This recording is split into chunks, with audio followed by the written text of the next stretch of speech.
오늘의 사건 반장입니다. 만취 상태로 역주행하던 차량이 마주오던 차량 2대를 차례로 들이받으면서 20대 딸이 숨지고 어머니도 크게 다쳤습니다. 사고가 난 터널은 역주행 사고가 종종 발생해 시민들의 민원이 잇따르던 곳이었습니다. 40대 피부과 원장이 여자친구를 폭행한 혐의로 경찰에 입건됐습니다.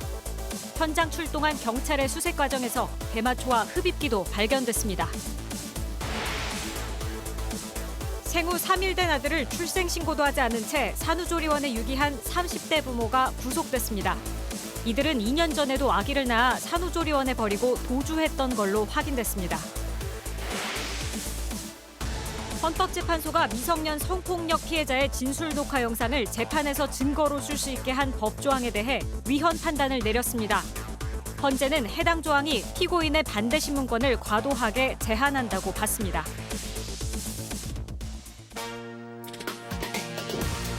안녕하십니까. 해피 크리스마스. 뭐지? 이거 약간 방송 사고 같은데 이거? 이거 어린데요? 이거 안 흔들었어. 죄송합니다. 죄송해요. 어머 세상에. 괜찮습니다. 전혀 문제 없어. 큰일 났어. 그 혹시 드시는 물에 떨어졌는지 잘 한번 보세요. 물에 떴어요. 예, 죄송합니다. 죄송합니다. 사건이야. 사건 진작이 아니라. 이거 모기약 같은데 이거? 이거 특수상이야. 너무한 거 아니야? 본의 아니게 이게 제가 아까 분명히 흔들었는데 제대로. 예, 일단 네. 오늘 뭐 또 일단 날이 시작하세요. 괜찮. 아무튼 알아서 좀. 네, 좀, 수습하겠습니다. 수습. 네, 걱정하지 네. 마십시오. 예, 진실 추적자 사건 반장 시작합니다. 먼저 이 사랑하는 사건 반장 가족 여러분, 메리 크리스마스입니다. 하필이면 성탄절이 휴일이 되는 바람에 약간 김이 빠지긴 했지만 그래도 행복한 시간 보내셨으면 합니다. 앞서 뭐 상암동에는 잠깐 눈도 내렸었는데 말이죠. 오늘 밤부터 무척 추워집니다. 밤 9시를 기해서 수도권을 비롯한 지금 뭐 다들 딱 끄시느라 정신이 없으신데 대부분 지역에 한파 경보가 내려집니다. 다들 단단히 좀 추위 대비도 하셨으면 하네요. 자, 오늘 출연자 소개해 올리죠. 사회부 백민경 기자, 양지열 변호사, 예, 다 닦으셨네요. 자, 그리고 박상희 소장, 승재현 형사법무정책연구위원 나오셨습니다. 안녕하세요. 안녕하십니까. 이거 본의 아니게 이게 방송 사고가 돼버렸는데.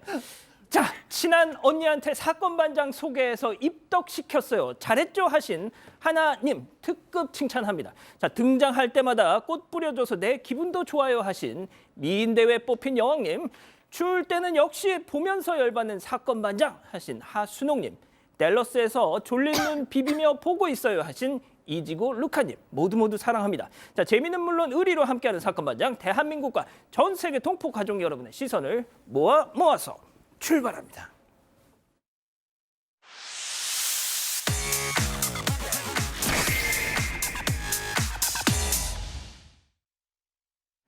지금 스튜디오가 지금 난장판이 됐습니다. 지금 화제가 되고 있는 뉴스들 모아서 정리해드리는 반장 픽 시간입니다. 자, 첫 번째 뉴스 가보죠. 자, 전직 대통령 박근혜 사면입니다. 자, 오늘 가장 큰 뉴스인 것 같습니다. 전직 대통령 박근혜 씨 특별 사면 받았습니다.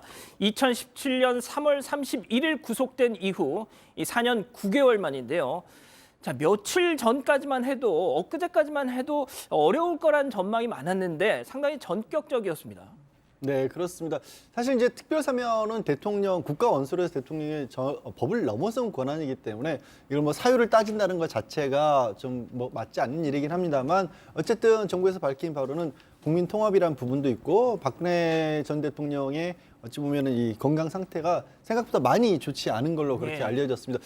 이번 주 초까지만 해도 법무부에서 지병이 그렇게 심각한 정도는 아니다라고 했습니다만 사실 그보다 더 심각한 상태인 걸로 보여서 문재인 대통령의 정권으로 사면 결정을 한 것으로 보이고요.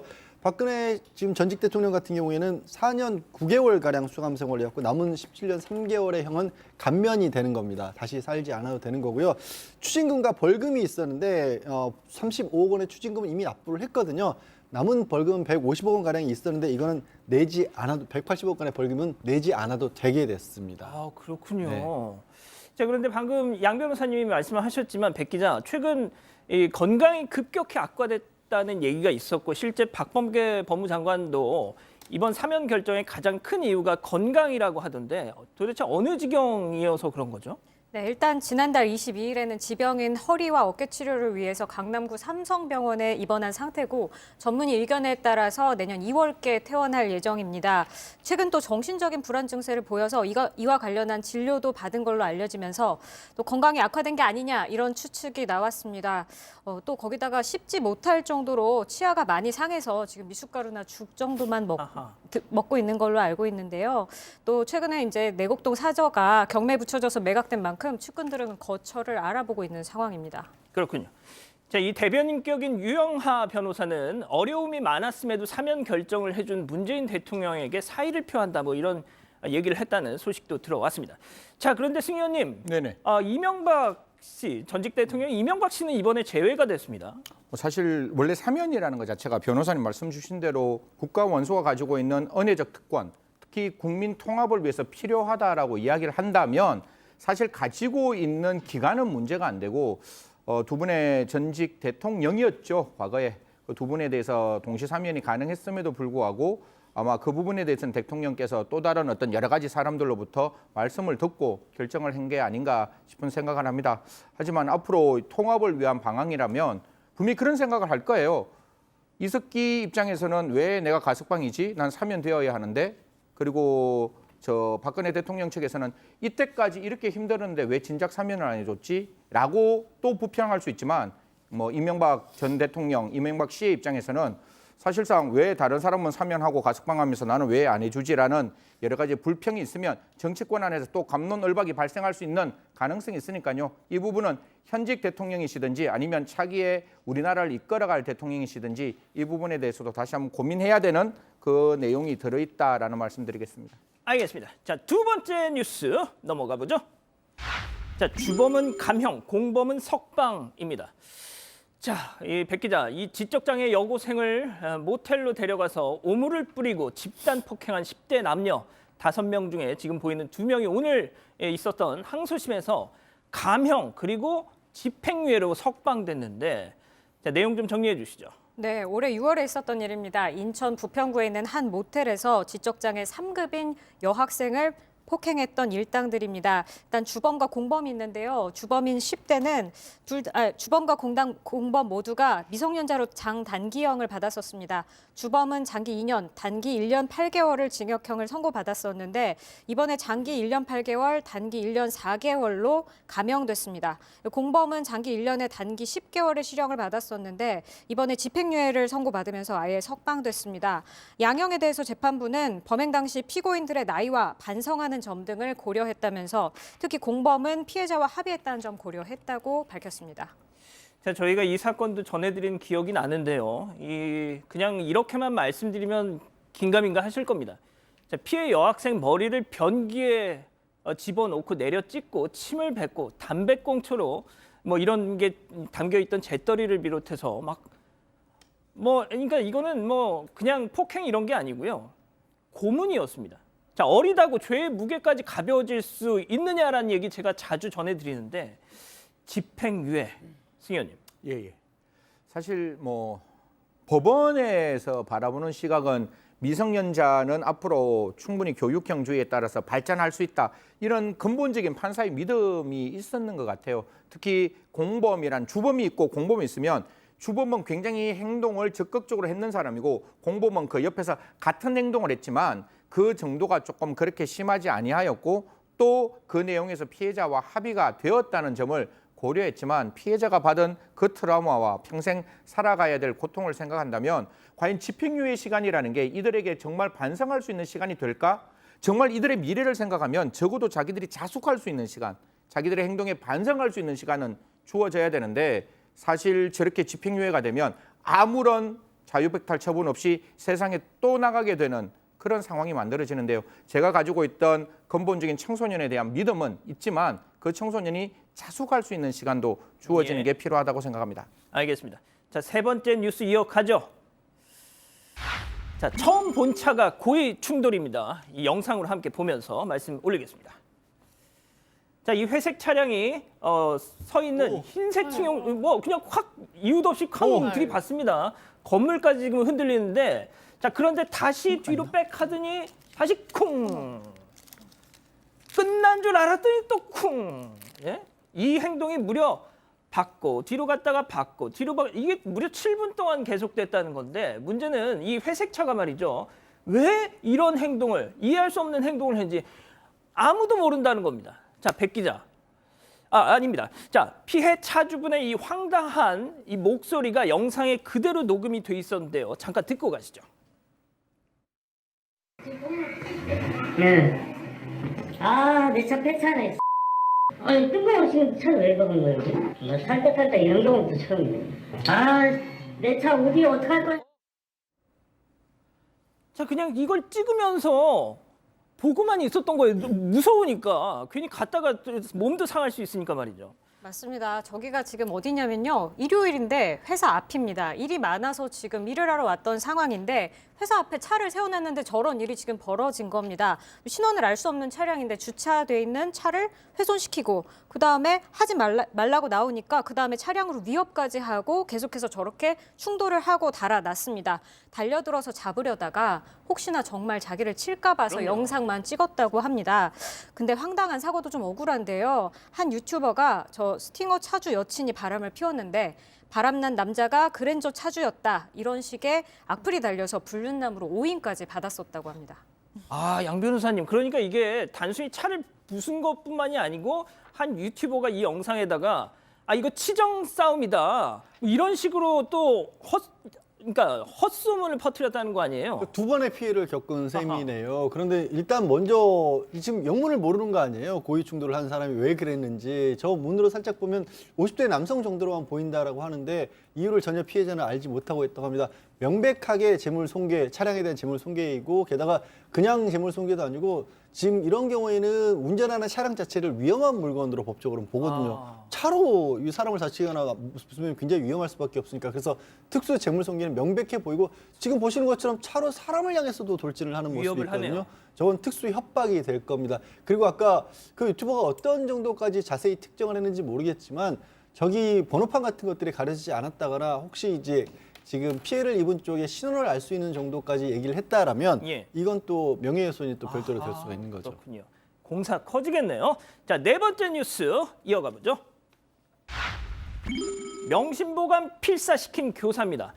자, 지역의 유명 사립초 담임 교사가 초등 1학년 학생한테 이 명심보감을 필사시켰다 이런 얘기가 나오고 있는데 어떤 내용입니까? 네, 한 학부모의 주장인데요. 초등학교 1학년 아들이 있다고 합니다. 근데 지난 9월부터 12월 19일까지 담임교사로부터 점심시간에 교실 밖에 나가지 마라 이런 외출 금지를 당했다고 합니다. 게다가 또 이제 명심보감을 노트에 한자씩 옮겨 적는 일명 멋쓰기라는 처벌을 받았다고 하는데 이게 처벌이 두 가지가 있다고 합니다. 좀 잘하면 으쓰기 이렇게 해서 상을 주고 잘 못하면 멋쓰기 이렇게 해서 벌을 주는 거라고 합니다.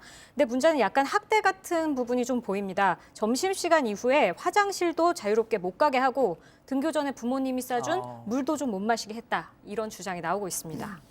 소장님 이건 좀 문제가 있어 보이는데요? 좀 이해가 안 가죠. 그러니까 좀 이걸 센스가 없다고 해야 되는지 그 아동 학대라고 해야 되는지 좀 어려운데요. 어쨌든 초등학교 1학년 아닙니다. 뭐를 알아요? 막 몇 달 전에 유치원 다니던 아이예요. 그렇죠. 그 아이한테 그냥 가나다라도 아니고 명심보감을 쓰라고 했고 지금 이제 코로나 때문에 사실 아이들이 너무 집 안에만 있었던 아이들인데 너무너무 나가고 싶고 친구랑 놀고 싶은데 이 아이만 나가지 못하게 하고 점심시간엔 자리에 앉아서 명심보감을 쓰고 화장실도 잘 못 가게 하고 뭐 이랬다고 하니까 사실 지금 엄마로서는 굉장히 화가 난 것 같습니다. 아이가 막 새벽에도 자다가 말고 일어나서 명심보감 써야 된다고 아이고. 막 그런다 그러니까 굉장히 지금 부모님들이 화가 난 상태로 보입니다. 알겠습니다. 마지막 뉴스 이어가죠. 이거 정말 황당합니다. 편의점에서 소주권의 원샷 영상 함께 보시죠. 자, 이 사람 주목해 주십시오. 여성 아니고 남성인데요. 손에 이 초록색 병. 자, 소주를 막 벌컥벌컥 마십니다. 자, 그런데 한 번에 원샷을 때립니다. 예? 황당한 건요. 지금 이 상황이 뭐냐면 계산도 안 하고 그냥 소주병 딱 꺼내가지고 이거 그냥 했다는 거예요, 이게. 예? 아니 이게 도대체 무슨 상황인지 모르겠는데 계산도 않고 저렇게 편의점에서 이걸 어떻게 한 번에 다 먹지 진짜? 야, 이거 뭐 어떻게 된 거예요, 이거? 어떤 상황인지는 아직 정확히 알려지지 않았는데 그냥 이제 알려진 것만 보면 영상을 아르바이트생이 올렸습니다. 저 남성이 걸어 들어와서 소주를 열어서 그냥 계산도 하지 않고 그 자리에서 20초 동안 마셨다고 합니다. 영상을 올린 아르바이트생은 괜히 건드렸다가 해코지 당할 것 같아서 이렇게 영상만 올렸다고 합니다. 그 양 변호사님 술 좀 하시나요? 네, 그냥 보통 먹는 정도입니다. 그 소주 한 병을 20초 만에 저렇게 원샷을 때릴 수가 있습니까? 지금은 가능할 것 같아요. 아, 양 변호사님도요? 네, 왜요? 아, 진짜요? 예. 돈은 내고 드시는 거죠? 예? 돈은 내고 아니, 드시죠? 편의점에서는 저렇게 안 먹죠. 예, 알겠습니다. 자, 오늘 반장픽 이렇게 정리하고요. 오늘 사건 이어갑니다.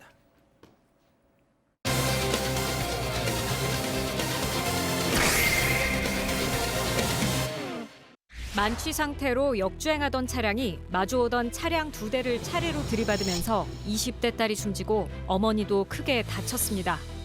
사고가 난 터널은 역주행 사고가 종종 발생해 시민들의 민원이 잇따르던 곳이었습니다. 사건의 전말을 따라가 봅니다. 자, 이 크리스마스 이브 날이고 하니까 저희가 가급적이면 좀 훈훈한 소식, 기분 좋은 소식을 좀 준비하고 싶었는데 그럴 수가 없었습니다. 좀 가슴 아픈 사건, 사고들이 계속 이어지는데 조금 이해를 해주셨으면 좋겠네요. 역주행 사고입니다. 자, 영상을 보면서 좀 말씀을 해주시죠, 백 기자. 네, 거제도 한 터널에서 일어난 일입니다. 지금 영상에 나오고 있죠. 한 차량이 역주행을 해서 터널로 진입하는 바람에 생긴 사고인데요. 저렇게 마주오던 차 2대를 들이받았습니다. 근데 문제는 저 차가 지금 굉장히 속도가 빠릅니다. 역주행을 해서 들어온 차량은 음주운전 중이었는데 심지어 시속 160km를 넘는 속도였다고 합니다. 사고를 당한 차 2대에는 딸과 엄마가 각각 나눠 타고 있었는데 이 사고로 딸은 결국에 숨졌습니다. 자, 오늘 첫 번째 사건 체크포인트 짚어보죠. 퇴근길 모녀의 비극입니다. 자, 앞서 말씀드린 대로 승용차 2대를 잇따라 들이받았다고 말씀드렸죠. 앞차, 뒤차. 자, 이 두 차에는 모녀가 타고 있었습니다. 앞에 차에는 딸이, 뒤에 차에는 엄마가 말이죠. 양 변호사님. 네, 그렇습니다. 그런데 이 딸이 사실 이제 원래 서울에서 직장 생활을 하고 있다가 코로나19 감염이 되면서 일을 잠시 멈추고 고향에 돌아와서 부모님 가게 일을 도왔던 겁니다. 예. 이날도 늦게까지 어머니 가게 정리하는 걸 돕고 원래 이제 딸이 운전했던 차량은 아버지 차였는데 아버지는 일찍 귀가를 해서 이제 변을 당하지 않았고요. 아버지 차를 운전해서 가고 또 어머니는 어머니 차가 필요하니까 각자 차량을 몰고 집으로 가던 길이었는데 그만 정말 안타까운 일을 당한 겁니다. 자, 왜 이런 사고가 났던 건지 경찰 관계자 얘기 직접 한번 들어보시죠. 가해 차량이 좌회전을 할 당시에 그 유도 차선, 노면 차선을 따라 진행해야 됨에도 불구하고 진입 금지된 차선 표시인 아주터널 방향으로 진입을 함으로써 약 1.6km 정도를 역주행해서 가다가 마주하던 그 피해 차량과 충격한 그런 사고입니다. 자, 지금 뭐 들으신 것처럼 저 사고가 났던 이 터널 그 진입구가 정말 좀 이상하게 생기긴 했더라고요. 저도 지금 저 영상을 오기 전에 수십 번 봤는데 처음 오는 사람의 입장에서는 이게 역주행인지를 모를 수가 있는 게 밑에 지금 보시면 나오지만 밑에 진입금지라고 지금 나와 있잖아요. 그럼 좌회전 유도해서 빨간색으로 가야 되는데 그걸 핸들을 조금 더 꺾으면 더 저 안에 터널 쪽으로 들어가게 되어 있는데 이 사람 술까지 먹었기 때문에 저 유도선을 못 보고 터널 안으로 운전을 해서 정말 단 하나의 잘못도 없는 피해자 2명의 한 분의 생명을 빼앗아가고 한 명을 크게 다치게 만들었는데 물론 뭐 음주운전을 했는 그 당사자 엄중한 책임을 물어야 되지만 저런 사고가 한두 번이 나지 아니하였다면 저 부분에 대해서 뭔가 다른 조치를 취해야지 저런 형태로 놔두는 것은 분명히 또 다른 사고를 불러일으킬 수 있다라는 말씀 드리겠습니다. 이 사고 당사자께서는 민원도 넣었는데 이게 시정이 안 됐었다 이런 말씀을 하셨어요. 자, 그런데 뭐 100번 양보해서 뭐 이렇게 진입로가 좀 이상하게 구조가 돼 있다고 하더라도 승현님, 네네. 술 마시는 게 뭐 이게 이해가 될 사안은 아니잖아요. 그럼요. 예. 이게 뭐 사실 술만 먹지 않았으면 밑에 있는 진입 금지를 정확히 확인할 수도 있었는 것이고 술을 먹고 진입이 금지되어 있는 곳에 들어갔다는 게 첫 번째 이거는 굉장히 큰 잘못이고 그리고 난 다음 160km 터널 안에서 160km라는 건 존재할 수 없는 속도인 거잖아요. 그런 속도로 반대편에 오는 차량하고 부딪혔다면 저는 모르겠습니다. 이 가해자 음주운전 치사뿐만 아니라 치상까지 전부 다 합쳐서 2가지 범죄로 처벌받아야 되지 않을까 그렇게 생각합니다. 위험운전 치사상죄로 처벌받아야 되지 않을까 생각합니다. 소장님, 제가 그러니까 앞에 가던 따님이 숨지고 뒤에 가던 어머니는 중상을 입었습니다. 역주행 차량과 충돌하면서 말이죠. 아마 이 따님이 몰고 가던 차가 아버지의 차였다고 하잖아요. 모르긴 몰라도 이 아버님은 내가 내 차를 갖고만 갔어도, 또 어머님은 내가 내 딸을 내 차에 태우고만 갔어도, 뭐 이런 정말 벌어지지 만약에 하면서 정말 이 두 분은 엄청난 죄책감에 휩싸여 계실 거예요. 그럼요. 자식이 잘 살아도 조금만 아파도 감기만 걸려도 부모님들은 내가 뭘 좀 잘못해서 그런가 보다 싶은데 이 어머님, 아버님 당연히 그런 생각 드실 수밖에 없고요. 게다가 지금 이 따님이 코로나 시국이라서 이제 직장을 잃게 돼서 어머님, 아버님 도와주신다고 내려와서 일을 도와주시다가 이런 참변을 당했다고 하시더라고요. 이제 그런 걸 보면 부모님 마음은 더더구나 마음이 아프실 것 같고 이 어머니께서 또 이런 터널 문제 민원도 제기하셨던 분이라서 그 마음이 더더구나 힘들고 참담하실 듯합니다. 자, 이 사고와 관련해서 같이 사고를 당했던 이 여성의 어머니 얘기 잠깐 듣고 가시죠. 정말 있어서도 안 되고 이건 완전 살인자랑 마찬가지고 해서도 안 되는 일을 저렇게 했으니 정말 가중한 처벌이 들어가야 되는 그런 상황이라고 생각합니다. 그때 같이 있지만 않았더라도 그런 사고 당하지도 않았을 거고요. 정말 억울하게 당한 사고라 부모로서 그냥 미안한 따름입니다. 딸내미한테 미안한 따름이고. 자, 양 변호사님, 저희가 아마 앞으로도 내년에도 음주 사망 사고는 계속 전해드릴 겁니다. 예. 왜냐하면 이게 그냥 객관적인 수치상 줄질 않고 있어요. 사실 조금 줄어드는가 싶었고 뭐 윤창호법도 제정이 되고 하면서 잠깐 반짝하는 효과가 있었지만 다시 코로나19와 함께 더 늘어났다라고 하고요. 평균으로 따지면 5년 동안 음주운전으로 사망한 사람이 1,848명이었다고 합니다. 지난 5년 동안에.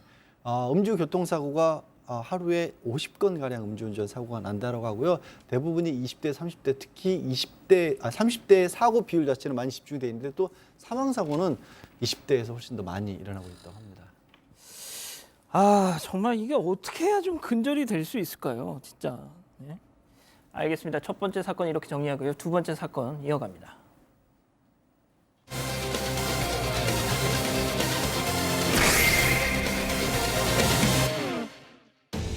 40대 피부과 원장이 여자친구를 폭행한 혐의로 경찰에 입건됐습니다. 현장 출동한 경찰의 수색 과정에서 대마초와 흡입기도 발견됐습니다. 신고 당일 무슨 일이 있었던 건지 알아봅니다. 그 앞서 사건에서 이 가해 음주운전 차량 운전자는 뭐 지금 많이 다쳤다고 합니다. 그래서 뭐 일각에서는 반신불수가 될 수도 있다. 뭐 그런 얘기까지 또 나온다고 하더라고요. 그럼 마저 저희가 좀 전해드리고 싶었습니다. 자, 두 번째 사건 체크포인트 짚어보죠. 네가 때렸잖아. 하하. 네, 남자친구 집에서 폭행을 당했다. 이런 신고가 들어왔네요. 네, 지난 19일에 오후에 신고 전화가 한 통 들어옵니다. 피해자의 남동생이었는데 자기 누나가 서울의 한 아파트에서 남자친구에게 맞고 있다면서 신고를 한 겁니다. 그런데 잠시 후에 누나가 괜찮다고 한다면서 신고를 취소합니다. 자, 그런데 말이죠. 소장님.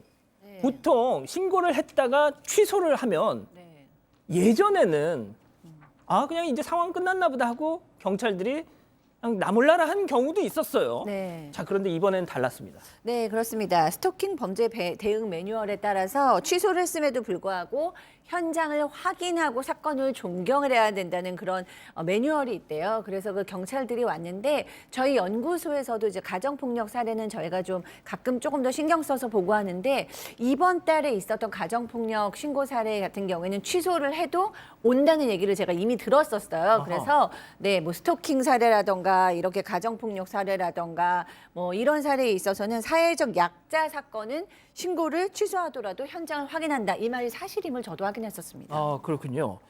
자, 집안에 그래서 경찰이 들어가 봤더니 팔에 상처를 입은 여성과 남성이 있었다고 하는데 그 집안에서 무슨 일이 있었던 겁니까? 사실 당사자의 지금까지 주장이 이제 대부분이라서 확인을 해야 되지만 이렇게 얘기했습니다. 둘 다 팔에 상처가 있었어요. 남자도 상처가 있고 여성도 상처가 있었는데 남성은 여성이 자해를 했고 그 자해를 말리는 과정 속에서 여성이 나에게 폭행을 했다라는 이야기를 하고 있습니다. 그래서 이 여성의 팔에 상처는 자해한 것이고 그 여성이 나에게 폭행을 했다라는 남성의 주장이 있는데 이 주장으로서 그치는 것이 아니라 어떤 일이 있었는지 구체적으로 살펴보아야 할 것이다라는 말씀을 드리겠습니다. 자, 그런데 이 남성 말이죠. 유명한 사람이었습니다. 뭐 유명하다고까지 할지는 모르겠지만 어쨌든 서울 청담동에서 피부과를 운영하는 피부과 원장이고요. 방송에도 여러 차례 출연했던 겁니다. 그러니까 얼굴이 알려진 사람은 맞는 건데 정말 뜻밖에도 이 폭행도 폭행이지만 이 집에서 있어서는 안 될 물건들이 발견이 됐어요. 대마초 그리고 대마초로 흡입할 수 있는 기구까지 발견이 됐다고 하네요. 그렇지만 본인은 이것도 무슨 얘기인지 모르겠지만 자기가 산 것도 아니고 자기가 흡입한 적은 없다라고 그렇게 얘기하고 있습니다. 제가 이 사람 병원의 인스타그램을 들어가 봤더니 뭐 이 청담동에 있는 피부과여서 그런지 뭐 많은 유명인들하고 같이 찍은 사진들이 올라와 있더라고요. 자, 그런데 지금 양 변호사님 말씀하신 것처럼 대마초가 집에서 발견은 됐는데 내가 이걸 구입하거나 흡입하진 않았다. 요즘 대마초들은 그냥 뭐 발이 달려서 그냥 가나 보죠, 이렇게? 저 진술이 저는 자기가 자기 발목 잡을 것 같아요. 저도 뭐 마약에 관련돼서는 그래도 대한민국의 넘버원 중에 하나인데 그러면 자기 집에서 저 마약을 키웠다라는 거인 거잖아요. 그러면 저희들이 마약을 들여다볼 때 자기 집에서 마약을 키우면 재배, 제조예요. 그러면 대한민국 형법상 사형을 받을 수 있는 범죄라고요. 그리고 내가 그거를 구입하지도 않고 흡입하지도 않았다. 다른 사람에게 팔겠다는 거잖아요. 소비자가 아니라 판매자가 되면 훨씬 더 가중처벌 받을 수 있는데 그냥 자기 잘못 그냥 자기가 시인하셔야 됩니다. 괜히 말 잘못했다가 제가 저 사건 수사하는 검사면 저 100% 당신 그거 제조했고 당신 다른 사람에게 팔려고 했던 공급책이라고 해서 저는 강력하게 처벌해야 한다라고 생각합니다. 양 변호사님, 승 의원님이 국내 마약 넘버원인가요? 저 처음 듣는 얘기라서요. 확인은 좀 필요할 것 같습니다. 어떤 취지로 하신 말씀인지는 잘 모르겠습니다. 알겠습니다. 다만 자, 이게 예. 뭐 지금 승 의원님 말씀이 좀 보태자면 예. 뭐 본인이 부인하고 있다고 하더라도 기왕이 발견이 됐기 때문에 아마 이제 모발 검사할 거고요. 많이 알려졌죠. 이거는 한 6개월까지도 대마초를 흡입한 흔적이 남습니다. 이 모근에부터 쭉 남기 때문에 바로 이 사실 여부 확인이 가능할 것 같고 설령 정말 발이 달려서 대마초가 걸어 들어갔다 할지라도 예. 대마초 소지죄로 처벌받습니다. 그렇군요. 그럴 리가 없잖아요. 그렇죠. 소장님께 제가 하나 조금 더 여쭤볼게요. 이게 뭐 신고를 했어요. 스토킹 당한 이 가해자한테. 그래서 신고를 했습니다. 피해자가. 네. 자, 그런데 몇 분 안 가서 취소 전화가 다시 걸려옵니다. 네. 자, 보통 이러면은 이거는 협박에 의해서 신고 피해자가 이렇게 다시 전화를 했을 가능성을 좀 높게 봐야 되는 거 아닐까요? 높게 봐야죠. 그러니까 맨 처음에는 막 급박하게 어떻게든지 지금 신고를 했는데 제가 듣기는 이 경우는 본인이 한 것도 아니고 본인의 동생인가? 예, 그러니까 너무나 위험한 상황에서 있다 이렇게 해서 신고를 했다가 조금 있다 괜찮다고 하더라. 뭐 그건 사실은 괜찮다고 하더라는 게 더 저는 괜찮지 않을 가능성이 더 높게 느껴지거든요. 그래서 경찰들이 이렇게 와서 확인하는 거 저는 굉장히 반가운 소식입니다. 예, 알겠습니다. 두 번째 사건 이렇게 정리하고요. 다음 세 번째 사건 이어갑니다.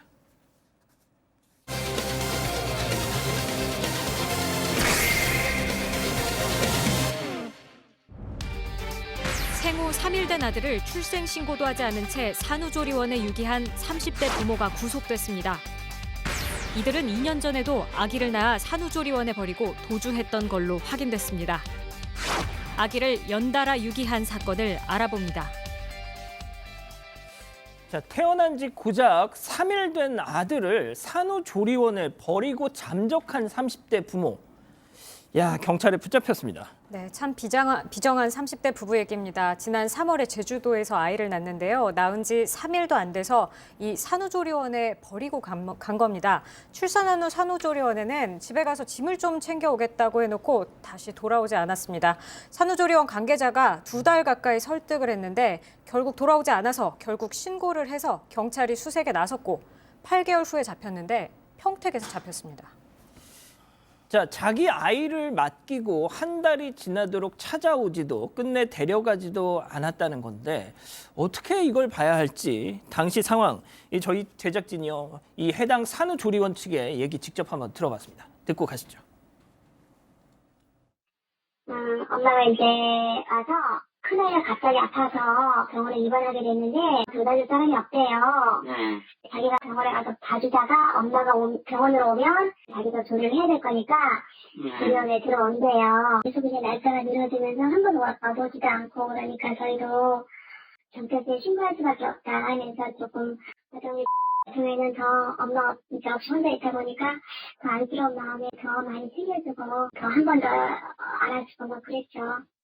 그래서 정작 또 가는 날은 또 소변기마다 다들 울고 좀 그러긴 했습니다. 자, 더 충격적인 건 지금부터입니다. 오늘 세 번째 사건 체크포인트 짚어보죠. 처음이 아니었습니다. 이번에 버리고 간 아이가 둘째였고 첫째도 버렸다는 겁니다. 이미 2019년에 첫째 아이를 버렸습니다. 마찬가지로 산후조리원에 버렸고요. 그래서 사실 재판에 넘겨진 상태에서 또 아이를 버린 겁니다. 게다가 사실 이 원래 법적인 남편과의 이혼이 끝나지 않은 상태에서 두 아이를 낳는 바람에 출생 신고도 하지 않았습니다. 아니, 소장님, 저는 이 사건 보면서 정말 너무 기가 찼던 것이 그러니까 10대 커플의 뭐 불장난, 뭐 100번 양보해서 뭐 그런 경우는 그럴 수 있다고 뭐 그런 일이 왕왕 있으니까 말이죠. 자, 그런데 지금 30대 부부예요. 30대. 자기들이 노력하면 얼마든지 애 둘이 아니라 셋도 키울 수 있잖아요. 이게 무슨 심보입니까, 이거? 그러니까요. 저는 정말 좀 놀라운 충격적인 뉴스인데요. 그러니까 보통 엄마들이 아이들을 이렇게 첫 아이를 갖게 되거나 이럴 때 맨 처음부터 엄마인 사람은 없잖아요. 그러니까 이제 아이를 갖게 되면서 엄마가 돼가는데 이제 거의 모성애는 거의 자연적으로 그 아이를 지키는 쪽으로 발전해서 마음도 그렇고 몸도 그렇고 그 아이를 이렇게 지키도록 되는데 마음도 몸도. 근데 이 여성은 지금 아이를 낳고 하필이면 산후조리원이다? 그럼 본인은 내 몸은 한 3일 정도는 산후조리를 해야 된다라고 판단을 했을 수 있잖아요. 왜냐하면은 물론 산후조리원 안에는 아이들을 입히고 먹일 수 있는 시설도 있으니까 그것도 고려했지만 사실 베이비박스라던가 이렇게 아이들만을 생각하면은 또 아이들을 돌봐줄 수 있는 기관이 있는 것이 사실이니까 나도 한 3일 정도는 산후조리를 하고 거기다 아이를 놓고 가면 내 몸도 좀 케어를 받으면서 아이도 케어를 받다가 어딘가 가겠구나라고 판단을 했을 것 같아요. 저는 그게 너무 기가 막히고 그런 판단, 그런 이성적인 판단, 아이를 버리면서 그거를 또 반복적으로 2번 했다? 그러니까 이게 어떻게 어쩔 수 없어서 한 행동으로 잘 보이지가 않습니다. 저는 이게 진짜 정말 이 사람들 고약하다고 생각하는 게 제주도에 있는 산후조리원에 아이들을 버리고 갔잖아요. 자, 어디서 잡혔다고 저희가 말씀드렸습니까? 평택에서 잡혔습니다. 어떻게 보면 이건 제 추측인데 우리나라에서 제일 멀리 있는 제주도에 가서 아이를 버리고 도망간 거예요. 자, 백 기자, 도대체 왜 이랬다는 겁니까? 도대체 이 사람들? 일단 생활고에 시달리고 있었고 당장 출생 신고를 하기엔 좀 어려운 상황이었다라고 말하는데 자세한 상황은 지금 잘 안 알려져 있고요. 또 경찰에서는 아이들을 버린 뒤 배달 일을 하면서 전국의 숙박업소를 좀 전전하면서 살았다. 그렇다 보니 차라리 아이가 안전한 산후조리원을 선택했다. 이렇게 진술했다고 합니다. 저는 이렇게 아이들 낳고서 함부로 죽이고 버리고 하는 사람들 이런 소식 전해드릴 때마다 이 관련 기사에 달리는 댓글 가장 많은 찬성 댓글 받는 게 뭔지 아십니까? 그러면 피임을 했어야지. 혹은 정관 수술을 해서 이런 거 있지 않습니까? 저는 좀 너무 그런 얘기들이 약간 좀 극단적일 수도 있다는 생각이 드는데 이거는 정말 맞아요. 저는 승 의원님. 네네. 자, 돈이 없어서 버렸다? 첫째, 오케이. 둘째는 뭐냐고요, 이게.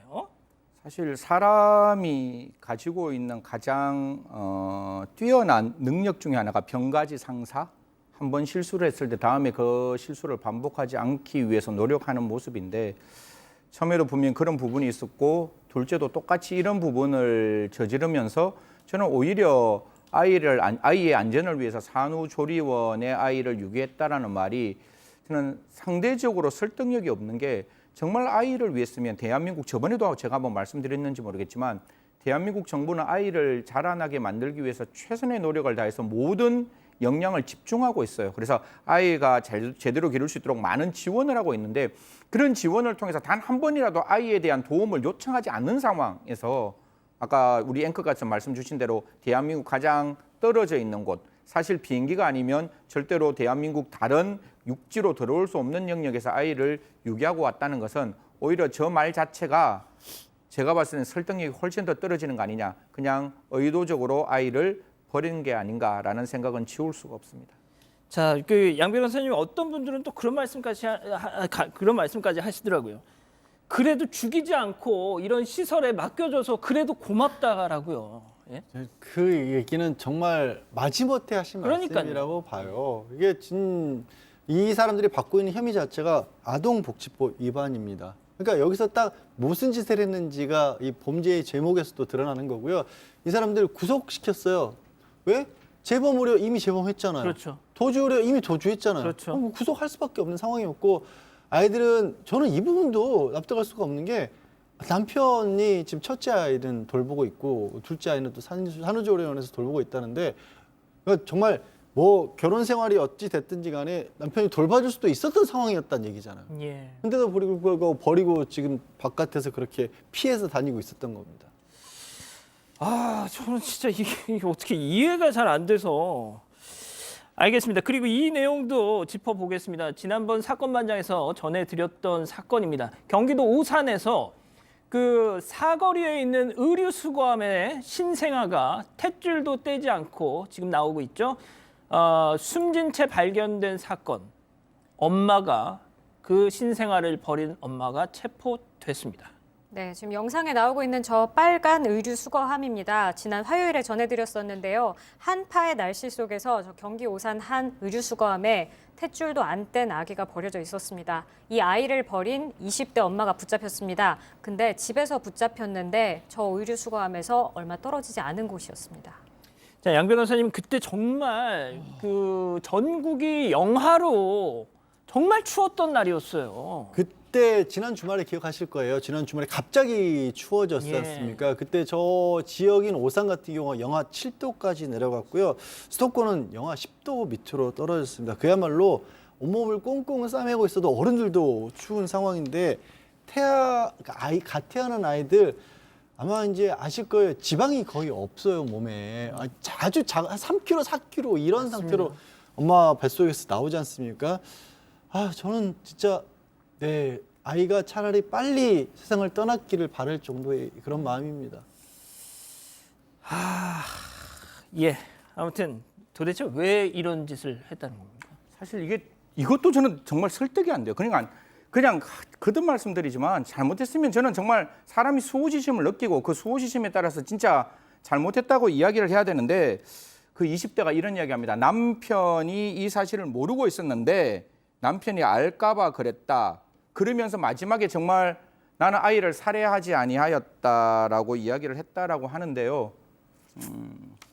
모르겠습니다. 과연 이 말을 우리 시청자 여러분께서는 어떻게 받아들이실지 저는 굉장히 화나고 또 화나고 또 화나는 말이라고 말씀드리겠습니다. 저희가 이 사건 전해드리면서 그 오윤성 교수님도 그랬고요. 저도 그랬고 당연히 10대 미혼모의 소행이 아닐까 그렇게 예상을 했습니다. 그래서 누구에게도 뭐 가족에게도 뭐 누구에게도 알릴 수가 없어서 정말 혼자 출산을 해서 그 놀란 마음에 탯줄도 제거하지 못하고 뭐 헌옷 수거함에 이렇게 버렸던 게 아닌가라고 저는 이렇게 예상을 했었는데 지금 전해드린 것처럼 부부예요, 부부. 아니, 야, 승현님 이건 진짜 뭘까요, 도대체? 그러니까 사실 저는 이 부모들은 당연히 처벌받아야 되는 건데 저는 아이가 너무 슬프고 아이가 너무 참담한 게 사실 이게 무연고자로 되어 있어요. 출생 신고가 안 되었기 때문에. 그래서 아이의 장례조차도 하는 게 쉽지 않다라고 이야기를 하고 있는데요. 분명히 생물학적인 부모가 있음에도 불구하고 아이가 무연고자라는 이 사실을 과연 대한민국은 어떻게 받아들여야 할 것인지, 또 이런 일들이 왜 이렇게 자주 일어나는 일인 것인지 진짜 화가 나고 정말 잘 모르겠습니다. 예. 예. 자, 지금 우리 가족 여러분들도 너무 궁금해 의아해 하시는 것이 이해할 수 없다라고 하시는 것이 남편이 알까 봐 이랬다. 아니, 이게 무슨 소리냐 이거죠. 네. 그렇기 때문에 정확하게 지금 드러나 있지 않기 때문에 추측을 할 수밖에 없는데 뭐 두 개 중에 하나죠. 하나는 남편이 끔찍하게 아이 낳는 걸 싫어했을 남편일 수 있고, 그래서 아이를 도저히 난 키울 수가 없으니까 뭐 아이 낳으면 이혼이야. 뭐 이런 조금 이상한 남편이었을 수도 있고, 특이한 남편이었을 수도 있고, 사실 좀 합리적 의심에 의해서 아이의 아빠가 남편이 아닐 수 있죠. 네. 솔직히 저도 그 생각을 좀 해봤습니다. 그럼 현실적으로 이제 그랬기 때문에 이렇게 아이를 버렸을 가능성이 높을 수밖에 없다고 의심할 수밖에 없고요. 본인은 아기를 살해하지 않았다라고 얘기하지만 이게 살해가 아니면 어떤 게 살해입니까? 이 추운 엄동설안에 그 탯줄 붙은 아기를 그 통에 넣었는데 이게 살해가 아니면 어떻게 해야 살해입니까? 양 변호사님, 저는 이것도 좀 궁금하거든요. 그 보통 그래도 임신을 하면 배가 이렇게 부르지 않습니까? 근데 같이 사는 남편이 그걸 모를 수가 있었을까요? 그 일반적인 어떤 가정이라고 보기는 어렵죠. 그 사실에서 짐작해 볼 수 있는 게 물론 그렇습니다. 사실 이제 뭐 체형이라든가 어떤 특수한 상황하에서는 그렇게 외부로 표가 안 나는 경우도 있다고도 합니다. 예. 뭐 그렇지만 조산도 아니었고 만삭인 상태에서 출산 자체는 정상이었던 걸 보면 예. 아무래도 뭐 본인도 얘기하다시피 복잡한 사정이 있었다라는 게 가정에도 정상적으로 문제 있지는 않았다는 걸 좀 이미 알려진 게 아닌가 싶습니다. 자, 이 관련 기사에 많은 또 이 난임 부부들의 댓글이 달려 있더라고요. 보니까 우리는 그 많은 시험관 시술을 해도 얻기 힘든 그 생명을 왜 이런 사람들은 점점점 뭐 이런 내용 말이죠.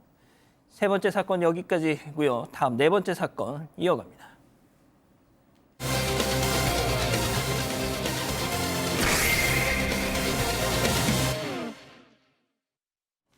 자, 지금부터는 헌법재판소 위헌 결정에 대해서 좀 저희가 얘기를 해보려고 하는데 우리 가족 여러분들께서도 좀 다양한 의견을 주셨으면 좋겠습니다. 자, 이수진 기자, 미성년자를 강제추행한 한 남성이 헌법소원 심판을 청구했습니다. 네, 이 남성 지난 2010년부터 13살도 안 되는 아동을 여러 차례 추행한 혐의로 재판에 넘겨졌는데요. 1, 2심 재판부 모두 이 남성이 죄가 있다고 판단하고 징역 6년을 선고했습니다. 재판 과정에서 이 남성 피해자의 진술을 녹화한 영상을 증거로 사용하는 것에 동의하지 않았는데요. 하지만 법원은 나이가 어린 피해자에 대한 증인 신문을 하지 않고 이 영상을 유죄 판결의 증거로 사용했습니다. 그러자 남성은 반대 신문권을 박탈하고 일방적 진술을 증거로 인정하는 것이 부당하다며 2018년에 헌법 소원을 냈습니다. 이에 따라서 헌법재판소가 미성년 성범죄 피해자의 영상 진술을 법정 증거로 쓰는 게 위헌인지 여부를 판단하게 된 겁니다. 자, 헌재 판단 뭐 자세히 좀 논의를 하기 전에 일단 13살 미만 아동을 말이죠. 여러 차례 추행을 해서 1심, 2심에서 징역 6년 받은 남성입니다. 자, 그런데 이게 좀 모르겠어요. 저는 1심, 2심 재판부를 좀 믿는 차원에서 그냥 이런 말씀 드리는 건데 이런 짓을 해놓고 위헌 심판 청구, 이게 너무 좀 인간적으로 뻔뻔한 거 아닙니까? 그렇죠. 지금 헌법소원 청구인이 참 마음에 들지가 않습니다. 네, 이 문제를 의논을 좀 진지하게 해야 되는데 본인은 13세 미만이면 초등학교 다니는 아이겠죠? 초등학교 다니는 아이에게 성추행을 여러 번 해놓고 본인의 권리는 참 똑똑하게 주장을 하고 있는 겁니다. 그러니까 그 아이가 법정에 나오지 않았고 그렇기 때문에 법정에 나오지 않은 아이의 그냥 그 영상만을 증거로 채택해서 본인은 유죄를 줬다. 그러니까 나는 반대 신문권을 전혀 행사하지 못했다. 그렇기 때문에 나는 방어권이 침해됐기 때문에 헌법에 이건 위반한다라고 얘기를 하면서 헌법 소원을 제기했습니다. 자, 백 기자, 현행법에서는 일단 미성년자는 법정에 나오지 않아도 진술을 그 녹화한 영상만으로도 증거 효력이 인정이 되잖아요. 그렇습니다. 이 성폭력 처벌법 30조에 의한 건데요. 피해자가 19살 미만이거나 신체 정신적인 장애로 사물 변별 의사결정 능력이 미약한 경우에는 진술 내용과 조사 과정을 촬영 보존해야 됩니다. 또 같은 법령에 의해서 영상물은 피해자나 조사 과정에 동석했던 사람 또는 진술 조력인의 진술에 의하여 이 성립이 진정함이 인정된 경우에는 증거로 쓸 수 있다고 정하고 있습니다. 자, 그런데 이 남성은 이 영상만으로 진술한 건 난 못 믿겠어. 그 피해자 직접 나랑 면대면 시켜줘. 법정으로 불러. 뭐 이런 차원에서 지금 헌법소원 심판을 청구했다는 건데 양 변호사님. 그래서 결론이 어떻게 나왔습니까? 헌법재판소 9명의 재판관 중에 6명이 위헌이다라는 결정을 했습니다. 그러면 이 조항은 사라지게 됐고요. 대신 다른 조항을 만들어야 되는 건데 너무 과도하다라는 겁니다. 그리고 주의 의견의 취지는 뭐냐면 이 피해자 진술이 재판에서 굉장히 핵심적인 역할을 할 때가 많다라는 거죠. 단순하게 다른 물증들의 주요 역할을 하고 있는데 이게 보조 증거로 쓰이는 정도가 아니라 저 말 때문에 유죄냐 무죄가 달라지게 될 경우가 굉장히 많은데 이걸 다툴 방법이 아예 없다라는 것은 너무 과도하다는 겁니다. 자, 지금 뭐 우리 가족 여러분들 뭐 많은 글을 올려주고 계시는데 뭐 도배하시는 분이 계신데 좀 나가주세요. 도배하지 마시고요. 자, 소수 의견 3명도 있었어요. 예, 재판관 3명은 합헌 의견을 냈습니다. 원래 이 조항 자체가 이 미성년자나 아니면 좀 장애가 있는 사람들 조사와 신문을 좀 최소로 받게 할 수 있도록 한 것인데요. 이 미성년 피해자에게 심리적 압박과 정신적 고통을 줄 수 있기 때문입니다. 피해자와 수치심과 곤혹, 공포 등 2차 피해를 발생시킬 수 있다면서 성폭력 범죄의 미성년 피해자는 증언 때 스스로 감당할 수 없는 심각한 심리적 정서적 충격이나 후유장애를 입을 개연성이 있어서 사법 절차 남용으로부터 특별히 보호할 필요가 있다. 이렇게 설명했습니다. 자, 이 헌재 판단에 대해서 지금 갑론을박이 이어지고 있는데 저희 우리 패널 분들의 의견도 궁금합니다. 자, 풀샷을 좀 잡아주시죠. 이건 진짜 정말 좀 솔직하게 좀 말씀해 주셨으면 좋겠어요. 뭐 역할을 나눠서 이런 거 필요 없고요. 그냥 진짜 진솔한 말씀 좀 주셨으면 좋겠는데.